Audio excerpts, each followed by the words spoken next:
1983, desde 1983 hasta 1985, se vio en los tribunales de Virginia y de Nueva York un caso muy importante para nosotros hoy. Era el pleito Davis versus Costa Gabras, 619/1372. Dos oficiales del Departamento de Estado y un oficial de la Marina de los Estados Unidos denunciaron a Constantin Costa Gabras y a su productora por libelo y difamación contra sus personas en la película Missing.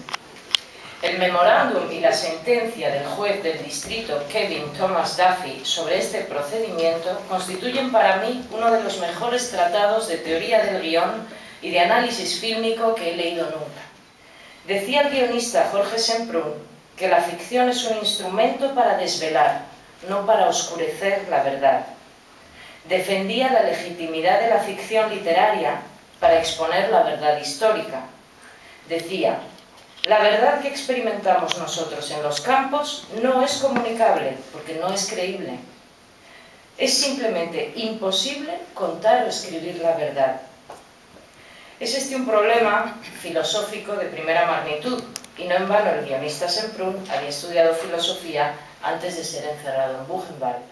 Así que, basándome en hechos reales, he querido hoy hacer entrega en París a don Costa Gabras de la Orden de las Artes y las Letras del Gobierno de España como muestra de nuestra enorme gratitud y de nuestra deuda por la especial mirada y el extraordinario talento con el que este hombre mediterráneo ha puesto la cámara sobre todos los asuntos que concernían a los de nuestra habla.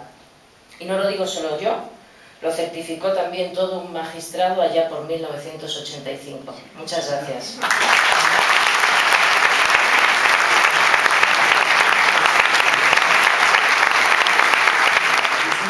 Profondément touché et je remercie tous les amis et les collaborateurs que je vois dans la salle. Je suis vraiment ému de vous voir tous ici, de voir aussi ma famille et mes petits-enfants qui regardent comme ça. Je ne sais pas ce qu'ils vont penser de tout ça, mais bon.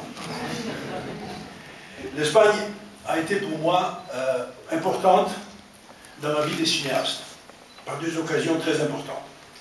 La première, c'était mon premier film que je fais, film français, que je fais comme assistant en Espagne. Le film probablement ne laissera pas de traces importantes dans le cinéma, mais pour moi c'était un début de cinéaste en Espagne. La deuxième grande aventure qui est essentielle pour ma vie de cinéaste, c'était la rencontre de Jorge Semprún, pour les Espagnols, que j'ai rencontré chez les Montants, la campagne. Georges était à l'époque encore clandestin. Il était plutôt... Il parlait peu, il parlait surtout avec Simone et Yves, et il était assez étonnant quand il faisait des explications politiques. Dans les dîners comme ça, il s'ouvrait et il donnait des explications parfaites sur le monde de l'Est et sur le monde de l'Ouest. Et bien à partir de ce moment-là, nous sommes devenus amis, nous sommes fréquentés beaucoup, et jusqu'au jour où moi j'ai décidé de faire le film Z, j'ai lu le livre, j'ai parlé tout de suite à Georges, qui connaissait l'histoire, et qui m'a dit, commençons. Et c'est vrai que nous avons fait le scénario sans être payé, sans avoir pratiquement de distributeur, personne. Le film s'est fait, et on était tous surpris d'avoir le succès qu'il a eu.